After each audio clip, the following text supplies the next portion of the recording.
Mina olen siis Anu Luure, Tallinna Lilleküla gümnaasiumi direktor, 2 aastat nüüd ja me oleme praegu siis Tallinna Lilleküla gümnaasiumis ja me oleme Tere sõbra klassis. Tere sõbra klass on meil siis see klass, kuhu rändetaustaga lapsed esimesena siis saabuvad ja siin toimuvad nende eesti keele tunnid. Sellepärast see klass on selline hästi kirju, hästi palju infot on siin. Aga kui septembris nad alustavad, siis on kõik tühi. Aga praegu on juba ju märts, sellepärast on siin juba palju asju seina peal. Ja kui palju on Tallinna Lilleküla gümnaasiumis rändelapsi? Ja kust nad tulevad? Välispäritolu lapsi, meil ongi neid tegelikult väga keeruline nii täpselt üle lugeda, kui palju meil neid on. Ma tean, palju on neid nii-öelda keeleõppes, et need on praegu 23 last saavad keeleõpet. Ehk siis on, kes on vähemalt kui 3 aastat ülejäänud lapsed on juba sellised, et nad muutuvad meie jaoks nagu eestlasteks. Ja nad oskavad juba nii palju eesti keelt, et ma arvan, et välispäritolu lapsi on meil siin kuskil 60. Ja kust riikidest neid näiteks on tulnud? Ma kohe ekstra kirjutasin välja, et ma ei oleks peas. Et sel aastal näiteks tuli meile laps Nigeeriast 1. klassi, Boliiviast 1. klassi, Venezuelast 2. ja 7. klassi, Filipiinidele 8. 2 last Saksamaalt 11. Türgist, Indiast 7. Okei, päris igalt poolt maailmast ühesõnaga. Igalt poolt üle maailma. Ja kõige rohkem lapsi on praegu meil Itaaliast. Itaaliast on meil siis praegu 7 last. Aga millal see võis olla umbes, kui tulid siia kooli esimest korda õpilased, kes ei ole Eestis sündinud ja kasvanud? Oi, ma mäletan seda täpselt, see oli aastal 2003 ja 1. septembrist nad siis tulid meie koolimaja uksest sisse ja tulidki Itaaliast. Ja tuli kohe 5 last korraga. 2003, see on 2003. Siis päris 18 aastat? Ja. Okei, see on päris pikk kogemus. Aga ma küsikski niimoodi, et mis siis saab? Oletame, et tuleb nüüd sealt Itaaliast või Boliiviast või Nigeeriast laps. Tal on kõik paberid korras, ta on registreeritud kooli, kõik see paberimahendus on tehtud. Ja mis siis saab? Kellega ta hakkab suhtlema, kellega ta vanemad suhtlevad? Mis siis saab? Et nüüd, kui välispäritolu laps tuleb, siis toimub nii-öelda see esimene tutvumisvestlus, mis meie jaoks on nüüd hästi oluline, et me võtame selle jaoks ekstra kohe aega, et see võib olla päris pikk ja et see on pikk ja põhjalik. Et siis me püüame sellest lapsest saada teada nii palju, kui vähegi võimalik on ja me kohtume siis seal juures, vestluse juures on kindlasti kas mina või siis õppealajuhataja, on lapse tulevane klassijuhataja. Tavaliselt isegi olen mina ja õppealajuhataja mõlemad, klassijuhataja ja siis teiselt poolt pere. Alati me ütleme, et kui võimalik, et tulge terve perega, et laps, ema, isa, vajadusel tõlk. Et selline esimene vestlus on kohe pikk ja põhjalik, et siis me hakkame siis vaikselt nii-öelda rääkima. Ja millest seal vestlusel räägitakse? Meil on sellest selline nii-öelda nagu oma checklist, et millest me siis nagu räägime. Me seda siis ka reaalajas tegelikult nagu täidame nii-öelda ankeeti. Me alustame ikkagi lapsest, laps räägib, me alustame, millised on tema keeled. Loomulikult alguses, et kus sa tuled, millised on keeled, mida sa oled õppinud, sest lastel võivad olla päris palju erinevaid keeli, et näiteks emaga räägib ühte keelt, isaga räägib teist keelt ja hoopis 3. keeles on õppinud. Või et näiteks laps on mitmes riigis olnud, ta on natukene kõiki keeli. Me püüame neid keeli kaardistada, millisel tasemel ta on. Siis kas ta on koolis käinud, et kuidas tal on seal koolis on läinud ja siis on haridusteest. Et mis ta on õppinud. Meie lapsi ju ei testi akadeemiliste teadmiste poole pealt, et siis nüüd selle kaudu me püüamegi sealt temalt saada, et mis sul meeldib, mis sul ei meeldi, kuidas sul koolis läks, kas sa läksid oma kodukohariigis hästi kooli, hea meelega kooli või sul seal ei meeldinud midagi. Et siis me saame nagu selle lapse seda meelsust või valmidust vaadata, kuidas tal on. Kui ta ütleb, jaa, mul läks kõik hästi, mulle meeldis kõik ained, äge oli, siis ma juba näen, et tal on hea eelhäälestus. Aga kui ta juba hakkab rääkima, et mulle ei meeldinud eriti koolis käia või sellist asja või et hästi raske oli, et siis hakkame vaikselt nagu ka vanemaga rääkima, et kuidas on siis nagu need läinud. Siis me räägime kindlasti lapsega tema huvidest.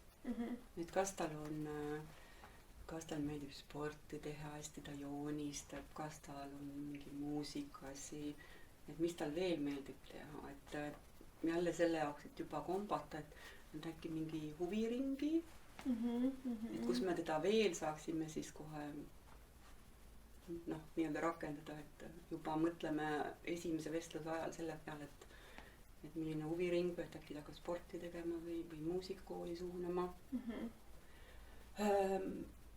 Vanemaga räägime tegelikult sama juttu ikka, et kuidas lapsel on koolis läinud, kas lapse selle kaudu just, et me ei testi neid lapsi. Siis me räägime vanemaga kindlasti ka lapse tervisest. Nii palju, kui ta nagu räägib, et me küsime, et kas tal on mingeid tervise eripärasi, kas tal on näiteks diabeet või on epilepsia või et kuna need lapsed on paljud meil, kellega meil ei ole ühiskeelt, et me kohe nagu teaksime, kui midagi juhtub, et mismoodi või mis variant see võib olla, et see on ohtlik. Siis me räägime lastega ka veel, lapse ja vanemaga mõlemad, nüüd sõltub, et kust riigist ta tuleb. Et kultuuri eripäradest, et kas tal on mingisugused oma kindlad katapiad või tal on toitumise erisused või muud erisused. Nendest räägime ikkagi kindlasti alati. Ja siis me räägime meie koolist. Me räägime Eesti haridus nii-öelda puust, et kuidas Eesti haridus nagu on. Et anname jälle ülevaate, et algkool, põhikool, gümnaasium, ametikoolid. Räägime lastest ka tema unistustest, et kelleks ta tahab saada või mis ta mõtleb. Räägime ka vanemaga sellest, et kuidas te tahate, et kuidas teie lapsel kelleks ta võiks saada. Ja nii-öelda selliseid asju räägime ka. Ja siis, kui me räägime nüüd nagu oma koolist, siis seal ongi esimesena me räägime oma ainetest, õppeainetest. Siis, kui me hakkame selle näiteks kehaline kasvatus, et siis me küsime, et kas sa tead, kas sa oled ujumas käinud, kas sa tead, mis on ujumine, suusatamised, oma nii-öelda ainetest hakkame nagu rääkima, et mis me teeme. Ja siis me räägime kindlasti ka nii-öelda nagu oma kooli korraldusest, et kuidas see koolipäeva ülesehitus on, söömisest. Esimese vestluse juurde kuulub kindlasti ka ringkäik koolis. Siis me teemegi nii-öelda lapsega nagu reaalselt läbi, et kuidas see siis nüüd toimuma hakkab, kui ta tuleb kooli, et välisuksest sisse, kuhu ma siis liigun. Kas seal on vanemad ka juures? Et selles suhtes just on, et meie jaoks on hästi oluline, et vanem hakkaks meid nagu usaldama. Et kui ta, ja nüüd praegu on veel eriti, et praegu ju vanemad ei tohi kooli tulla, et ta usaldaks selle lapse ukse pealt meie koolipere liikmele, et ta oleks nagu kindel, et tema lapsega on kõik hästi, et ta rahulikult ta annaks meile. Et ma tõesti näitame kõik seal ära, et kuhu siis laps läheb, kuhu, mismoodi tal on. Täiesti detailselt samm-sammalt. Ja. Aga kas see on midagi, mida te kohe algusest aastast 2003 hakkasite tegema või on see selline põhjalik checklist ikkagi kuidagi? Ja see on ikkagi ajaga tekkinud. Ja seal taga on alati mingi lugu, et miks me mingit asja oleme hakanud nüüd küsima või et näiteks? noh, see tervise küsimus on, et niikaua kuni midagi on, noh, ongi sellist juhtunud ja me ei tea, mis lapsega nagu on ja noh, see tervise küsimus on tulnud ka see, et me noh, tõesti tutvustamegi, et kui midagi väga kriitilist juhtub, et Eestis tulebki kiirabi ja siis me teavitame vanemat ja et mismoodi need asjad käivad, et ja, et elu on seda sundinud neid asju juurde küsima, jah. Et kuigi me küsime ka nende toitumise ja neid asju, et meie kool ei tee toitumise erisusi lastele, aga me lubame alati neil võtta ka enda söögid kaasa, et ta võib enda sööki süüa. Aga selle toitumise erisusega on see, et nende alguse need erisused on suuremad, need ajaga nagu kaovad. Okei. Et alguses nad võib-olla väga, noh, et ei, et seda ei söö, et aga pärast need ajad kaovad.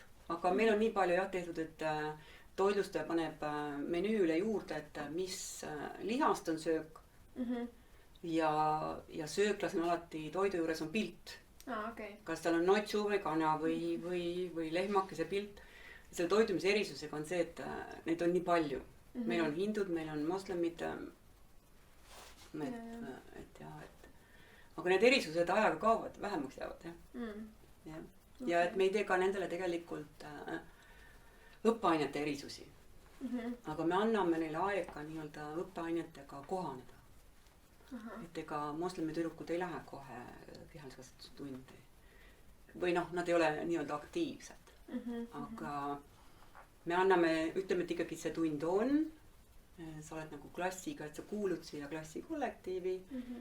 Ja noh, see on, siis hakkab mängima see, et laps on laps. No ta tahab teiste juurde minna, ta tahab noh, kaasa lüüa. Ma ei taha ju kõrvalt seista. Ja siis ta natuke nagu vaatab ja juba läheb mängima, juba läheb õue siia. Aga kas teil on endal ka kuidagi määratletud või piiritletud enam-vähem see kohanemise aeg või? See sõltub lapsest. See sõltub väga-väga palju lapsest ja me läheneme ikkagi siiamaani nagu lapsepõhiselt. Et kuidas tal on, kuidas tal minema hakkab. Mõni on teisest päevast kohe juba siin nii-öelda kamba liige, kuigi keelt ei oska, juba nad mängivad ja müravad, aga teisel läheb pikalt. Teisel läheb pikalt aega ja kohanevad pikemalt. Kas see sõltub ka kuidagi vanusest või kultuurilisest taustast või see on individuaalne või? See on tegelikult individuaalne. Et me ei ole nagu selliseid ühiseid jooni nagu näinud, et nüüd sealt kultuuriruumist tulevad lapsed on kohanemad raskemalt. Nii et siis alguses on vanematele ja lastele selline kohtumine ja kohanemine. Aga kas kooliperele, õpetajatele või sööklatädidele või personalil on ka kuidagi see kohanemise periood, kui tuleb keegi kuskilt näod? Vaat nüüd on sellega nagu õpetajate ja personali poolt on nüüd nagu teistpidi, et kui alguses nad esimesed lapsed hakkasid saabuma, siis me pidime palju rohkem nagu teavitama, et mis nüüd on ja mis klassis ta on ja mis temaga nüüd saama hakkab. Aga nüüd on nagu 17 aastat meil need lapsed olnud, et nüüd lihtsalt tõesti, kuna need lapsed määratakse klassi õppenõukogu otsusega, et nad käivad õppenõukogust läbi, et jah, Alessia 8. A-klassi, tuleb Indoneesiast või Filipiinidelt, kust ta tuleb, et lihtsalt tuleb siuke teavitus, õpetaja juba teab, ahah, Alessia täna tuli, selge, 0 keeletase. Et siis see on lihtsalt nagu teadmiseks. Ja noh, söökla ja kooliõde, et nemad lihtsalt juba teavad, et kui laps ei räägi temaga, siis tal on ilmselt see, et ta ei oska veel rääkida. Ja nemad on juba nii palju nagu ära õppinud, et ai. Kuidagi saab. Ja, et siis, või ta tuleb siis oma saati õpilasega, tugiõpilane või õpetaja. Aga kas see sõltub ka vanusest, et kes võib-olla on see kontaktisik või kõige esimene isik, kellega laps ja pere suhtlevad, kas on alati klassijuhataja või on see aineõpetajad või õppealajuhataja või see või? Et kui see esimene vestlus on ära olnud ja see on juba ka see klassijuhataja vestlus, siis võtab selle rolli üle klassijuhataja, et see tuleb sinu klassi ju ta on sinu klassi õpilane aga alati on taustaks on õppealajuhataja või siis mina, et kui mingid mured või õppekavad teevad sellele lapsele, siis õppealajuhataja, et kes, kui palju, mis tundi, millal ta läheb kuhugi, need õppekavad teeb õppealajuhataja, et kes, mis liigub. Või et siis vahest on ka kõik õpetajad, kui on näiteks ühine keel vanemaga inglise keel, et siis kõik õpetajad ei ole võib-olla nii kindlad, ei julge nii palju rääkida vanemaga, et siis on ka õppealajuhataja, keegi on abiks siis. Kas see on ka suur erinevus näiteks rändelaste või lihtsalt kui tuleb mõnest teisest koolist uus Eesti laps? Seal on tegelikult, seal on ikkagi suured vahed ja et rändelapse teisest riigist tuleva lapse me võtame ikkagi alati selle pika vestlusega. Kui ta tuleb Eestist teisest koolist, siis nii pikk vestlus ei ole, siis on nagu lihtsalt ta vahetab kooli. Kuigi see on ikkagi klassi sisenemine on ikkagi sama, et tere, meil tuleb Mari Põlva koolist. Mari elab nüüd Tallinnas, võtame sõbralikult vastu, kes hakkab Mari sõbraks. Et see on sama. Aga seal välispäritolul on ka klassi sisenemine on sama. Tegelikult, et kust ta tuleb, kes ta on. Et kui vahest on lapsel mingi keel, siis ta räägib ise juba endast, inglise keeles näiteks. Aga kui tal ei ole, siis õpetaja räägib. Tavaliselt siis suurematel enam ei vaadata, aga väiksed kindlasti vaatavad kaardi pealt, et kus see riik on, kus ta siis tuleb. Et see on ühtemoodi. Aga kas see selline vestlus ja ettevalmistamine ja seletamine ja tutvustamine, kas see on ka kuidagi, ma kujutan ette, et see võib olla natuke lisatööd klassijuhatajale või õppealajuhatajale või? Me oleme sellest aru saanud, et mida põhjalikumalt me teame seda või me teeme selle eeltöö ära, et seda lihtsam meil on pärast. Et just selle sama asja pärast, et ma olen talle kõik algust ära rääkinud, kuidas kool on, ta on täpselt kursis. Muidu ta hakkab neid küsimusi esitama aja jooksul kogu aeg uuesti ja uuesti ja uuesti. Et aga mis see on, aga mis on kehaline kasvatus, aga mis on muusika, miks mu laps peab seal käima.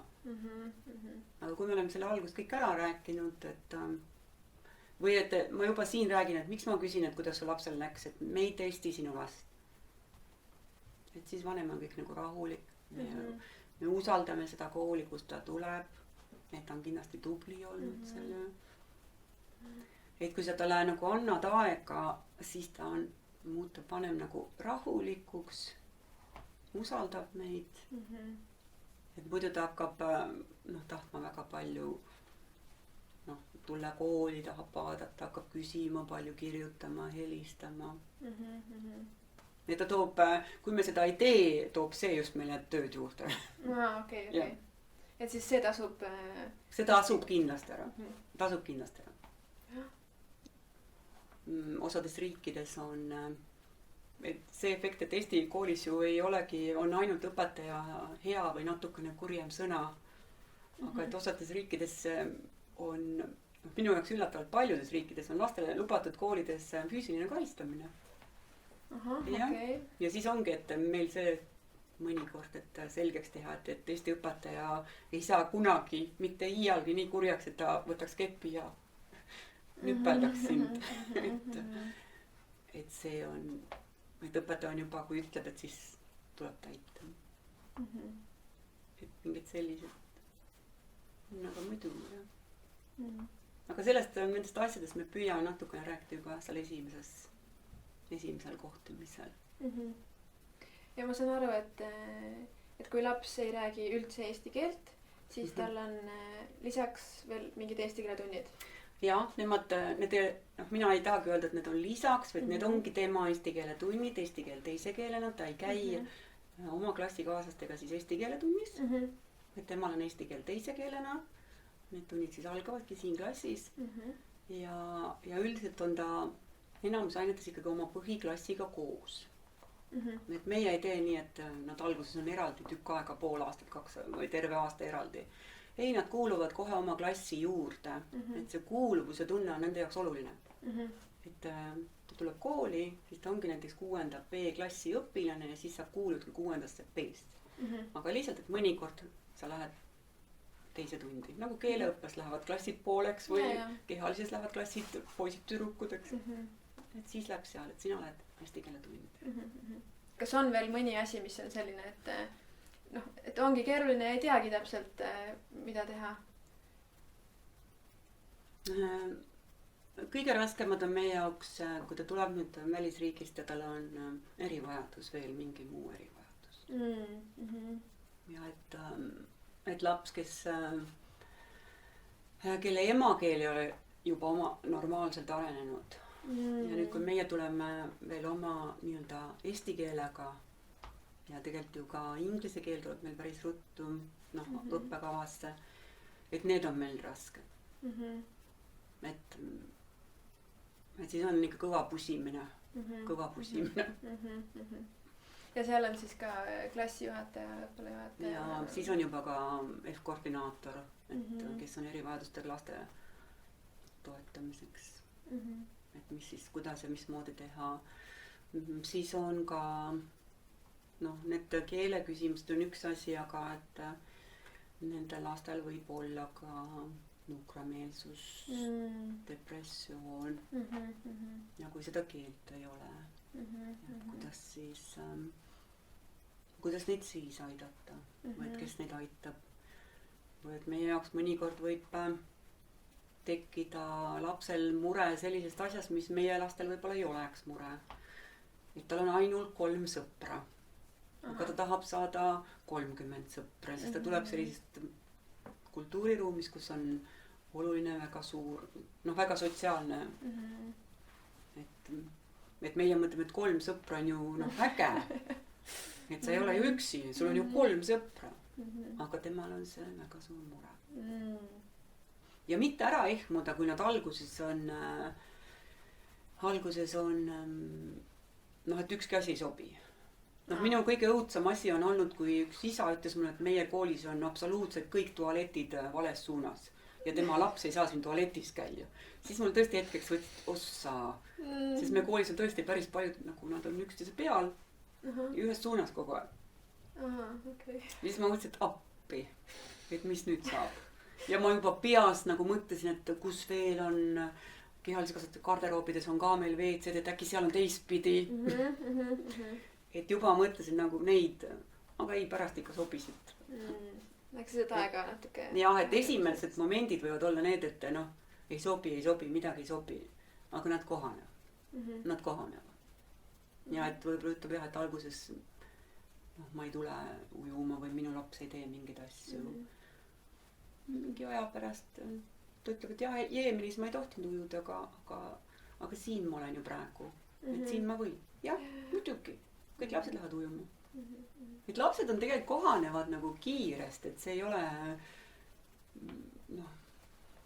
nii suur raskus. Vanematel võib olla teinekord. Aga kas see mõjutab ka kuidagi seda õppetöös, näiteks kui on see, ma ei tea, kuidagi toit on võõras ja ei taha seda toitu või tualett on valetpidi, et kas see kuidagi ka seda lapse õppeedukust mõjutab või? Eks see lapsel on ikkagi see esimene kohanemisaeg on ju, et lapsel on ju kuskil 2-3 kuud, kui ta üldse hakkab aru saama, et appi, kus ma nüüd olen, mis siin toimub, kui keelt ei ole ju, et mis siin toimub, liigutakse äkki ühest toast teise tuppa, eks ole, äkki mingi hetk tormavad kõik sööklasse, nüüd hakkavad mingit imelikku asja sööma, et üldse tajuks, kus ma olen, on kuskil 2-3 kuud. Ja alles siis ta hakkab nii-öelda teadlikult õppima, omandama, vaatama, et ta sinnamaani tegelikult kohaneb. Selle keskkonnaga ja nende asjadega. Ja et ootus ei maksa väga kõrgeks ajada selle õppimise seisukohast, et mis on õppimine. See on ka õppimine ju, et ta saab aru, et kus ta on, mis ma teen, et mitte see, et ma loen selle raamatu läbi ja et nüüd mul on, et see on õppimine. Õppimine on, kõik on ümberringi õppimine. Ja et lapse jaoks on ju ka see, et kui ta saabub võõrasse riiki, et see on suur elumuutus. Et see on väga suur elumuutus ja ta õpib ka seda ju, et ta tuleb, et kuidas ma kooli tulen, kuhu ma tulen, bussid, piletid, mis asjad kõik, kuidas siin käib, ilm. Kõik asjad on ju tema jaoks nagu õppimine või kogemine. Kuidas otsustatakse seda, et mis klassi laps läheb? Ma kujutan ette, et noh, erinevates riikides on need klassi numbrid või vanused võib-olla täpselt nagu ei sobi kokku või ma ei tea, mis materjalid. Kuidas see käib, et mis klassi laps läheb? Et reeglina läheb laps oma vanusejärgsesse klassi. Et kui ta on 10-aastane, lähebki sinna 3. klassi. Reeglina. Aga võib olla teinekord see, et kui ta tuleb sinna kas 9. klassi vanusesse või 8. klassi vanusesse. Et siis me räägime vanemaga läbi ka selle, et kuidas ta otsustab. Siis võib viia ka üks klass tahapoole. Et selle kasuks räägib siis, et tal oleks rohkem aega seda keelt õpetada ja õppida temal. Et põhikooli lõpp on Eesti riigis ikkagi päris oluline. Edasi õppimise seisukohast, et ta saaks võimalikult head tulemused või noh, jõuaks palju. Ja see üks klass tagasi viimine on ka see, et tal tulevad mingid asjad nagu tuttavad ette oma päritoluriigist. Et ikkagi see on täitsa huvitav, et on üsna sarnased ikkagi riigid. On jah? Ja, üsna sarnased. Aga et jah, et mitte klassi numbri järgi ei panda lapsi klassi. Näiteks Inglismaal nad lähevad juba 3-4 kooli ja nad loevad seda kooliks. Siis ta tulebki, et umbes 7-aastane pange 4. klassi. Nii need ikka ei. Et ta läheb igal juhul vanusjärgsesse klassi. Mitte numbrijärgsesse klassi. Et kuhu ta peaks minema. Et noh, see alguses oli meil ka võib-olla see viga, et ta ju ei oska seda ja seda ja seda, et noh, siis tulebki välja, et ega mujal ei saagi panna umbes esimesse. Päris nii see ei käi, et on oluline ju inimesel ka see sotsiaalne pool. Ta saab ju aru, et kui ma olen, mis minu vanus on ja kellega ma koos olen, mis vanustega, et ta peab olema omaealistega. Ja eriti lastel, kus on juba paar aastat on hästi suur vahe tegelikult. Ja paar aastat on hästi suur vahe ja siis on ka tema see enesehinnang. Et mind pannakse kuhugi nagu tahapoole. Ka Eesti lapsel on ju see, et ega keegi ju ei taha klassikursust kordama jääda. Ma jään ju nooremat. Et ka tema tegelikult nad tajuvad väga hästi, et kus ta on ja et tal on hea tunne, kui ta on enda vanustega koos. Et ühesugused. Ja, et selles suhtes, et noh, see ei ole jah põhjendus, et oi, ta on niigi siuke näepsuk, et ta võib seal nooremate hulgas küll olla. Et no ma olen kuulnud, et vahest pannakse, et oi, need hakkavad ju ka algusest peale, las hakkab ka samamoodi algusest peale. Et vanusjärgsest. Vanusjärgi. Aga kas kuidagi selle vastuvõtva klassi või nendega ka on mingit ettevalmistust kuidagigi või pigem on? Meie koolis on nüüd neid lapsi nii palju, et meil nüüd eraldi mingit tohutut ettevalmistust ei ole. Et see on nagu igapäevane, see on tavaline ja kõik lapsed, kes on koolis olnud, nemad on nagu kogu aeg olnud selles ringis. Et kui need esimesed lapsed tulid, et siis oli küll.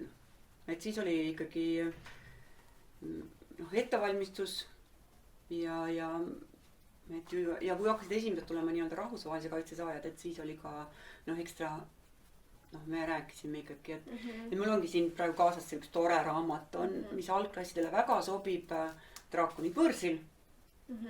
Et see on üks tore raamat, mille abil rääkida algklassi lastele, mis tähendab, et miks need lapsed tulevad, et kui nad tulevad sõja piirkonnast või põgenikelaagritest.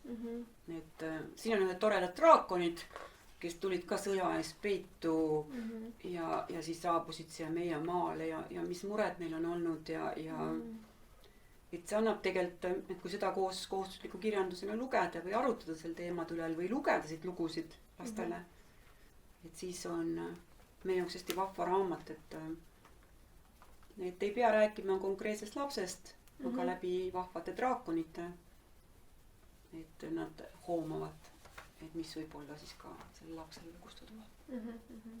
Aga praegu muidu me ei tee nagu nii suurt ettevalmistust. Et aga kui esimesed lapsed tulid, siis oli nagu siukene täitsa nagu tore, et lapsed tahavad endale uusi kaaslasi tahtsid saada, meil oli täitsa nagu sihuke, meil on mitu paralleeli, et siis nad käisid vahest rääkimas, et õpetaja, pange meie klassi, meie tahame ka ju endale. Et nad on olnud positiivsed. Et on mingit põnevust. jah, aga nüüd on nagu tavaline praeguseks hetkeks on, igas klassis on keegi. Praktiliselt igas klassis ma arvan. Aga kas nad vajavad ka mingit tuge, ütleme, sõpruskondade loomisega kuidagi, mis on erinev, ütleme, kui ta oleks Eesti õpilane? Et kas midagi on nagu, on mingit ekstra tuge vaja või see on? Jaa, et selles suhtes me püüame ikkagi, et kui laps tuleb, et tal oleks klassis nii-öelda tugiõpilane. Nii-öelda, et kes on, me ei nimeta neid ametlikult nagu tugiõpilasteks, aga et kes on Mohiidi sõber, kes hakkab Mohiidi sõbraks praegu.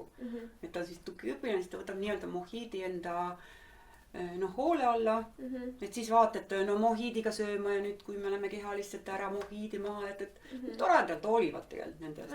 Tule nüüd. Ja hästi toredad tugiõpilast on tegelikult need lapsed, kes on ise kunagi tulnud. Et see on nagu kogemuse. Ja, et on ja nad alati nagu märkavad neid lapsi, et kuule, et sa oled alles meil tulnud või et keegi klassist. Aga seda siis on klassijuhataja, vaatab, et kes on tema sõber.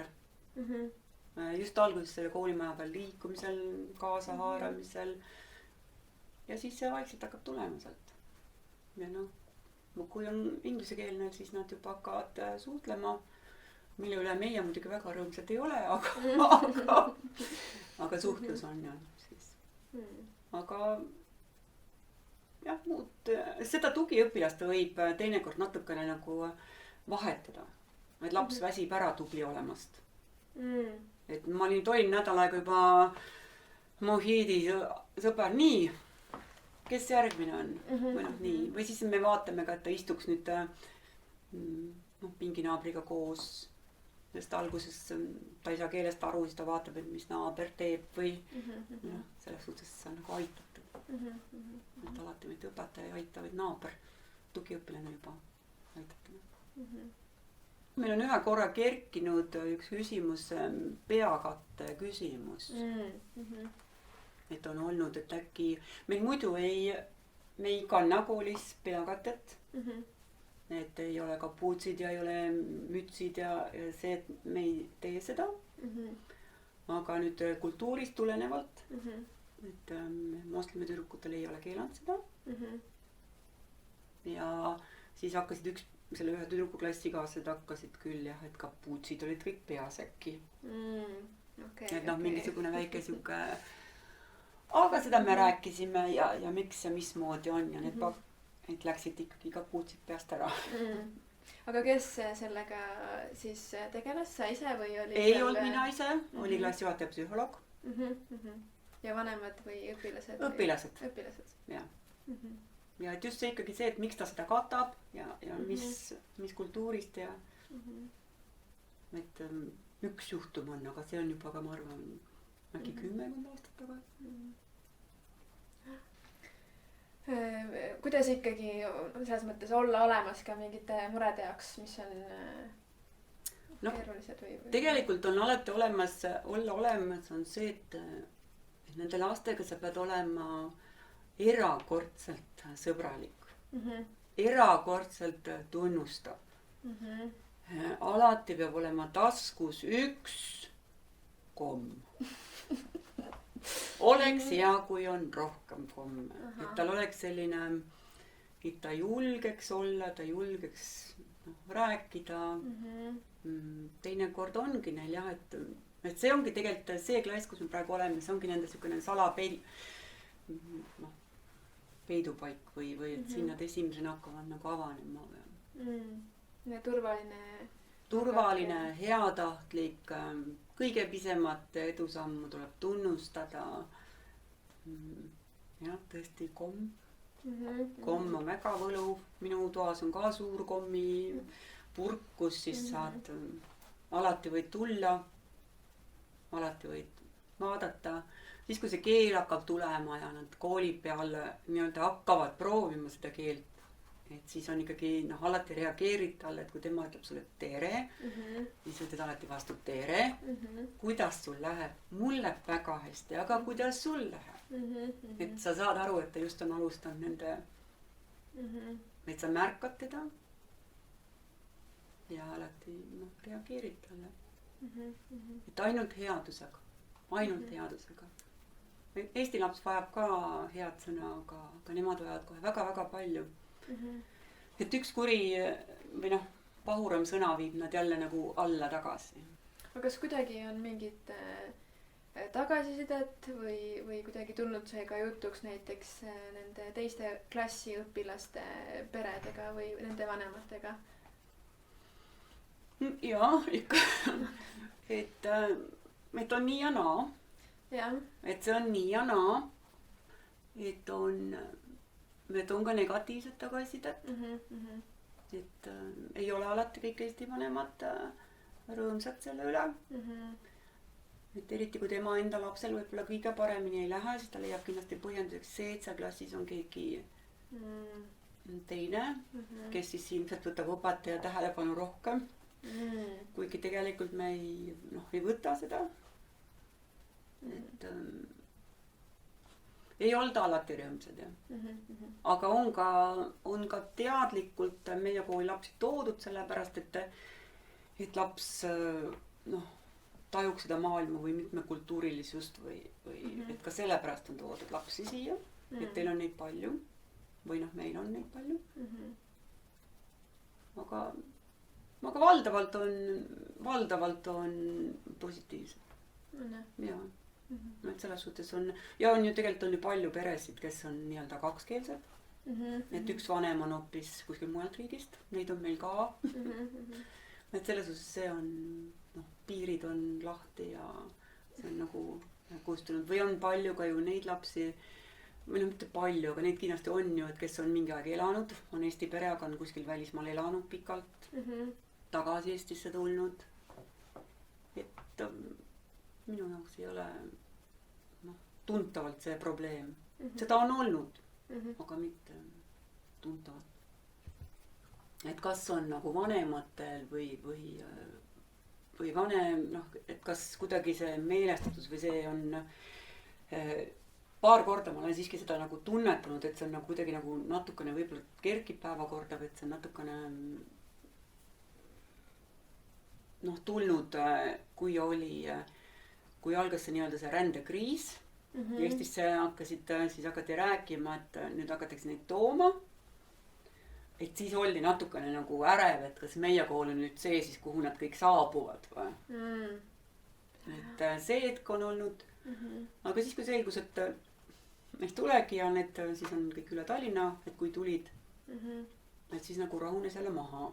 Ja nüüd vahepeal oli ka jälle, et kui meil olid selline erakond, kes ei olnud nagu kõige sõbralikum, et siis nagu jälle need hääled hakkavad nagu tulema. Aga need ikkagi jälle, et nad käivad nagu siukest natukene ta mõjutatud, mis ühiskonnas toimub. Et lapsed on tegelikult sallivad, mina ise ju alguses kõige rohkem pelgasin seda usuteemat. Tegelikult, et kuidas ja mismoodi ja et ei, see ei ole üldse mingi teema tegelikult. Ei ole jah? See ei ole mingi teema, et meil on ka väga usklikke katoliiklasi. Ja ma olen ise ka sööklas vaadanud, et meil on siuke 600 lauad. Ja et üks Itaalia poiss, ta loeb oma söögipalvet. Teised ümberringi istuvad, tema teeb seal oma asja söögipalve ära. Ahah, nüüd hakkas sööma, nüüd on juba kambas, juba räägime omavahel. Nad ei tee sellest nagu mingit, et ükskõik, et lapsed on tõesti ja sallivad. Või ta võtab, et see on tavaline. Et see ei ole nagu eriline. Minu meelest täiskasvanutel on rohkem nii-öelda eelarvamust. On ka mingeid spetsiifilisi asju, näiteks kuidas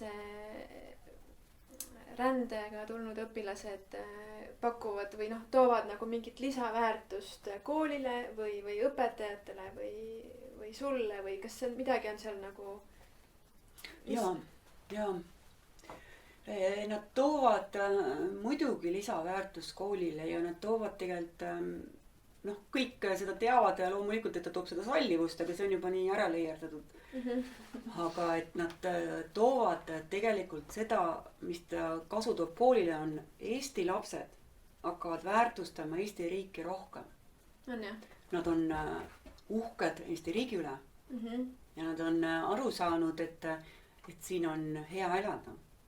Et kui siia tullakse, et nad tõstavad seda Eesti riigi patriotismi. Et meil on hea riik. Et ja see tuleb just tegelikult nende teiste laste kaudu, et kui üks hetk tuleb see keel, et kuidas nagu tema riigis on olnud või et Eestis on nii ja ta ei ole kunagi nagu selle peale mõelnud tasuta söök, tasuta haridus, õpetaja ei löö sind kepiga, kui sa ei oska õiget vastust või nad väärtustavad seda. Et nad on uhked, et nad elavad Eestis. Et minu jaoks on see kõige suurem pluss. Et see kaart, mis oli seal üleval korrusel? Ja, et üleval korrusel meil on siis, me praegu oleme esimesel korrusel, sellepärast me räägime ülemisest korrusest. Et on meil olemas üks hästi suur maailmakaart. Selle kinkis meile kunagi õiguskantsler Ülle Madise, kes meil käis koolis külas just nende lastega pärast. Et sinna kaardi peale me paneme siis iga laps, kes saabub, kui uus riik saabub meile, et me paneme sinna täpi. Ja siis tal on nagu oma täpp. Et siis me alati räägime, et kõik täpid saavad kokku Lillekülas. Et see oma täpp on meil seal. Siis meil on seal ka üleval 5 kella, need on kõik kõrvuti. Ja et jälle seda lapse tunnet, et natukene tema killukene, tema kodumaa tuua siia, et siis on need erinevad kellaajad on seal, et on Tallinna kellaaeg oli, siis meil täna seal Rooma oli, Manila oli, Brasiilia oli, Tokyo oli, et siis mis on kell praegu Tokyos, mis on kell Manilas, et siis ta nagu näeb seda oma riiki, et nad on hästi-hästi elevil, kui midagi on nende kodumaalt. Et see on asi on.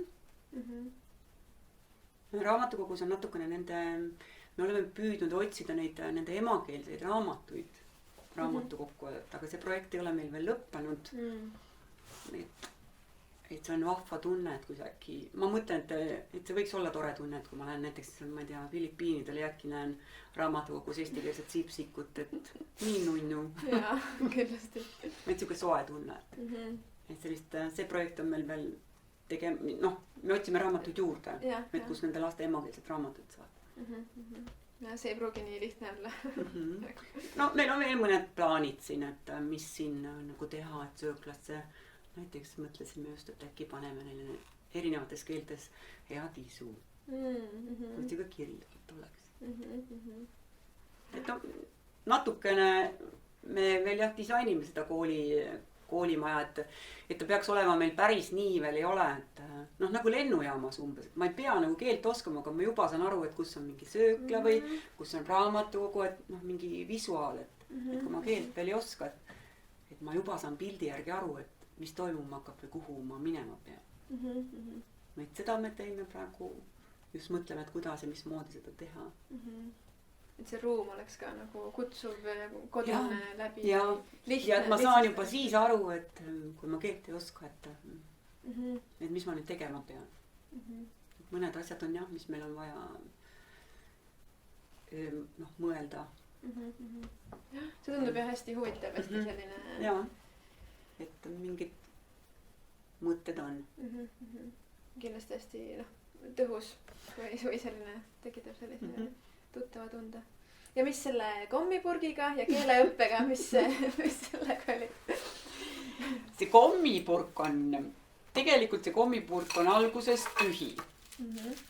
Ja nüüd ükskõik, kes siin näiteks mingis klassis on, seda võib teha ükskõik milline õpetaja. Näiteks kui mina olen ütleme, meil on seesama geograafia õpetaja ja nüüd mina tahan, et see saabunud laps õpiks ära mingid sõnad eesti keeles, siis mul on klassiga selline kokkulepe, et me otsustame ära, et mis komme me hakkame koguma. Klassis otsustab, et on need Kalevi kommid või ükskõik mis kommid. ja nüüd on meil siin üks välispäritolu laps, näiteks noh, tema on näiteks Beatrice. ja nüüd mina annan siis sõnad klassile, et Beatrice'ile tuleks ära õppida, mis on mägi, mis on jõgi, mis on järv. ja nüüd iga klassikaaslane võtab ühe selle sõna endale eesmärgiks. näiteks tema võtab jõe ja peab ära õpetama nädala jooksul Beatrice'ile jõe. ja nüüd, kui Beatrice tuleb kooli ja kui meil on see päev, et kas Beatrice teab jõge, Beatrice teab, nüüd pannakse siia komm. ja järgmine sõna. aga midagi ta ei teadnud, siis see sõna ja niimoodi. ja kuni meil saab see purk täis, siis me sööme kõik koos kommid ära. ja me alatigi nimetame, et see on Beatrice'i sõnad on siin sees. et see töötab päris toredasti, päris noh, 6. klassini kindlasti. jah, kui isegi mitte hiljem. kui mitte hiljem ja, et me lepime siis kokku ja siis on õpetaja muudkui need sõnad, kommid kukuvad siia sisse ja need sõnad ongi siis õpitud. et see on sõnade purk meil. et kes tahab, see võib järgi teha. praktiline, magus, selline lõbus tegevus. jah, ja et see on nagu noh, et ega midagi ju ei juhtu ka, kui tal mingi sõna jääb õppimata, ikka jääb. aga et siis ta on nagu motiveeritud ja see üks sõna ei ole liiga palju.